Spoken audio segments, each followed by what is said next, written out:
القرآن يهدي للتي هي أقوم ويبشر المؤمنين الذين يعملون الصالحات أن لهم أجرا كبيرا۔ بے شک یہ قرآن اس راستے کی ہدایت کرتا ہے جو بالکل سیدھا ہے، اور ان صاحبان ایمان کو بشارت دیتا ہے جو نیک اعمال بجا لاتے ہیں کہ ان کے لیے بہت بڑا اجر ہے۔ بسم اللہ الرحمن الرحیم۔ معزز ناظرین السلام علیکم، میں ہوں آپ کا میزبان ساجد رضوی۔ آپ تمام ناظرین دیکھ رہے ہیں پروگرام سوال ہمارے جواب قرآن مجید سے۔ ایک بار پھر سے آج کے پروگرام میں ہم لوگ جاننے کی کوشش کریں گے کہ وہ کون سی آیتیں ہیں جس سے جناب زہرا سلام اللہ علیہ کی عظمت کا پتہ چلتا ہے۔ اس موضوع پر بات کرنے کے لیے آئیے پروگرام میں ہم ملاقات کرتے ہیں اور استقبال کرتے ہیں حجت الاسلام علی جناب مولانا سید ذکی حسن صاحب قبلہ کا۔ آئیے ان سے ملاقات کرتے ہیں۔ السلام علیکم مولانا صاحب۔ وعلیکم السلام ورحمۃ اللہ۔ مولانا صاحب، آج کے پروگرام میں ایک بار پھر سے ہم لوگ چاہتے ہیں کہ جناب زہرا سلام اللہ علیہ کے سلسلے سے بات کی جائے۔ بسم اللہ، یقیناً ان کا حق ہے۔ جی مولانا صاحب، آج کے ایپیسوڈ میں سب سے پہلا سوال جو میں آپ سے پوچھنا چاہوں گا کہ وہ کون سی آیتیں ہیں جس سے اللہ تعالیٰ کا ارادہ ثابت ہوتا ہے کہ جناب زہرا سلام اللہ علیہ ہر طرح کی نجاست سے دور ہیں؟ بسم اللہ الرحمن الرحیم۔ سورہ احزاب آیت نمبر 33۔ اس آیت شریفہ میں اللہ رب العزت نے اہل بیت اطہار کی طہارت اور خصوصی طور پہ جناب سیدہ علیہ السلام کی طہارت کو واضح فرمایا ہے۔ اعوذ باللہ من الشیطان الرجیم، بسم اللہ الرحمن الرحیم۔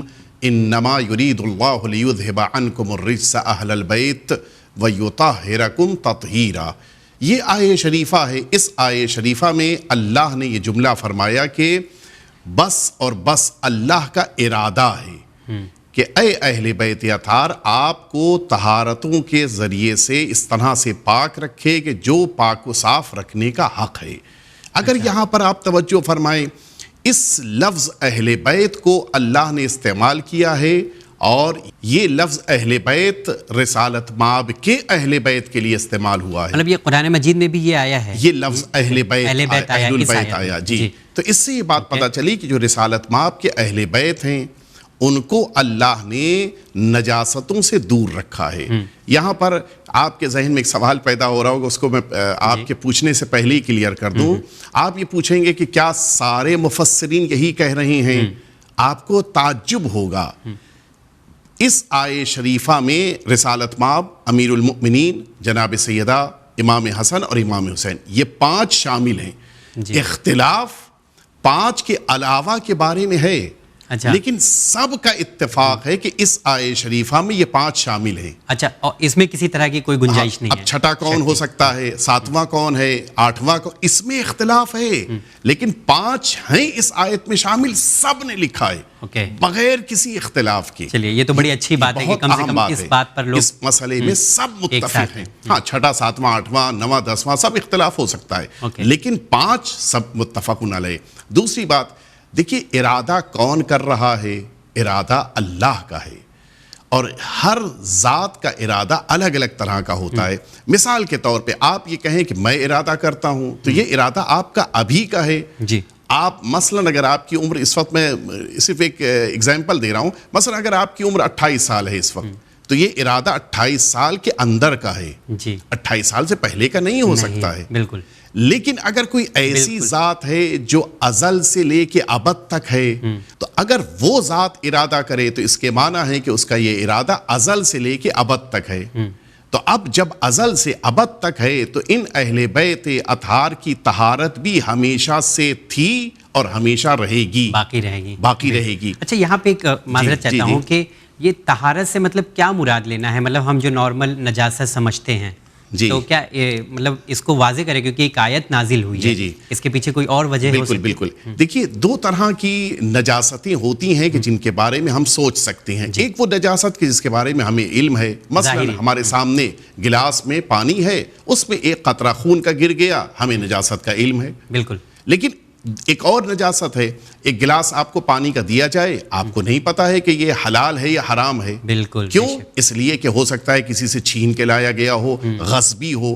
تو یعنی نجاستیں دو طرح کی ہیں، ایک وہ ظاہری جو سامنے ہے، ایک وہ باطنی کہ جس کے بارے میں انسان کو کبھی کبھی علم نہیں ہوتا. اللہ کا جو ارادہ ہے وہ دونوں طرح کے رجس، دونوں طرح کی گندگیوں کو دور رکھنے کا ارادہ ہے. یعنی اہل بیت اطہار کے پاس نہ تو ظاہری نجاست آ سکتی ہے نہ باطنی نجاست آ سکتی ہے. کیوں؟ اس لیے کہ اللہ رب العزت نے ان کی طہارت کی ذمہ داری لی ہے. تو اب یہ ممکن نہیں ہے کہ ان کے پاس کسی طرح کی کوئی نجاست آ سکے.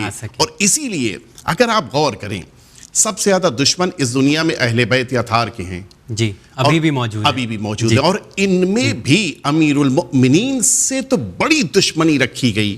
آپ اگر ان دشمنوں کی باتوں کو سنیں، کسی ایک نے بھی سرکار امیر المؤمنین کے کیریکٹر سے متعلق کوئی ایسا جملہ آج تک نہیں کہا کہ جو رجس میں شامل ہو جائے.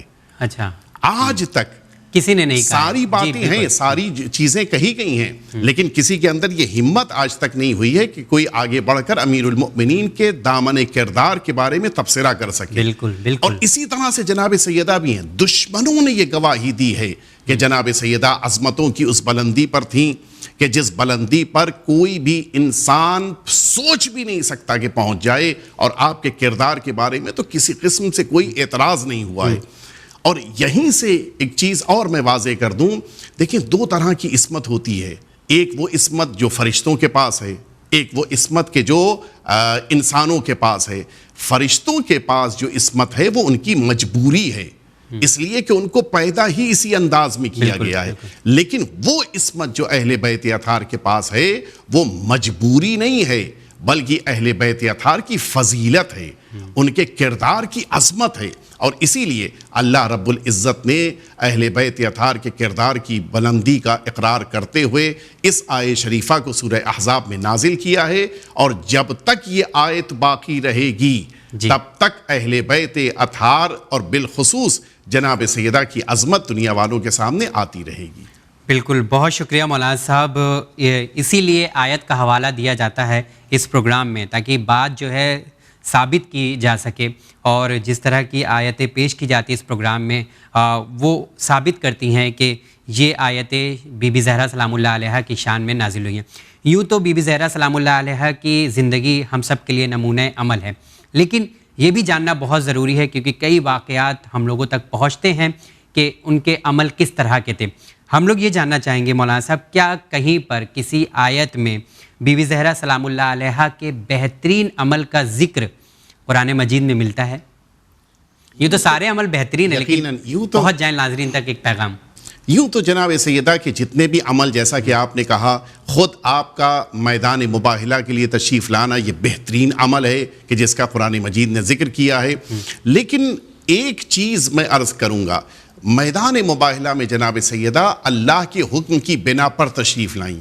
ٹھیک، میں جس عمل کا ذکر کرنا جا رہا ہوں یہ عمل وہ ہے کہ جو جناب سیدہ نے اپنے اختیار سے انجام دیا اور اللہ کو اتنا پسند آیا کہ اس ایک عمل کی بنا پر پورا سورہ اللہ نے نازل فرمایا ہے. اچھا، اس ایک عمل کی بنا پر. وہ کون سا سورہ ہے؟ سورہ دہر کہتے ہیں جس کو، سورہ انسان بھی کہتے ہیں. یہ وہ سورہ ہے کہ جس کو اللہ رب العزت نے جناب سیدہ اور ان کے گھر میں موجود امیر المؤمنین اور امام حسن اور امام حسین ان کے عمل کی بنا پر نازل فرمایا ہے. دو چیزیں یہاں پر خاص غور طلب ہیں اس سورے میں. یہ تو پورا سورہ ہی اہل بیت کی شان میں، جناب سیدہ کی شان میں آیا ہے، لیکن 7ویں آیت سے لے کر 12ویں آیت تک، یعنی یہ 5 آیتیں اس پورے واقعے کو نقل کر رہی ہیں کہ جس کی بنا پر یہ سورہ آیا ہے. میں جلدی سے عرض کر دوں، امام حسن اور امام حسین بیمار ہوئے، بخار آیا، اور اب رسالت مآب کے کہنے کی بنا پہ نظر کی گئی کہ ہم 3 دن روزہ رکھیں گے.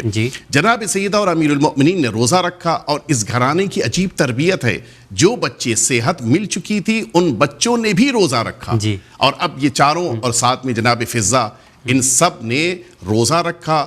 اور پھر اب یہاں پر اصل کا بات شروع ہوتی ہے کہ یوفون بالنذر، نذر کی تھی لہٰذا اس کی وفا کی. یہاں تک وہ عمل تھا جو نذر کی بنا پہ سامنے آیا. لیکن اب یہاں سے 3 دن تک مسلسل دروازے پر مانگنے والے آئے، اور ان سب نے اپنی پوری غذا دے دی اور خود بھوکے رہے.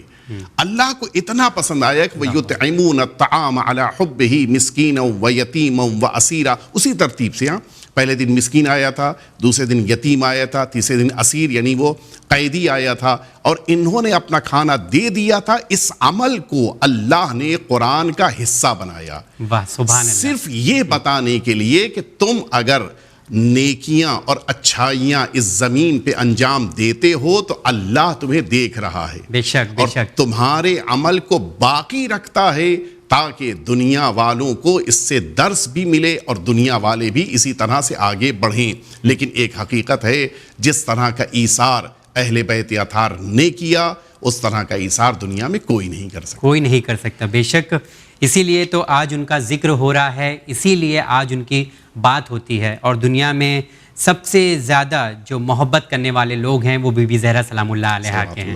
بے شک ہم سب بے پناہ محبت کرتے ہیں ان سے, اور دعا کرتے ہیں کہ ہم سب کے علم میں اور زیادہ اضافہ ہو. اور آپ تمام کی طرف سے قبلہ آپ کا شکریہ ادا کرتے ہیں کہ آیتوں کے ذریعے آپ نے جو ہے شہزادی سلام اللہ علیہا کے بارے میں پیغام پہنچایا ہے. خداوند کریم آپ کو بھی مزید توفیق عنایت فرمائے. الہی آمین. تو جی ہاں ناظرین, انشاءاللہ اگلے پروگرام میں آپ تمام ناظرین سے پھر ملاقات کریں گے. دیکھتے رہیے چینل ون. بہت شکریہ.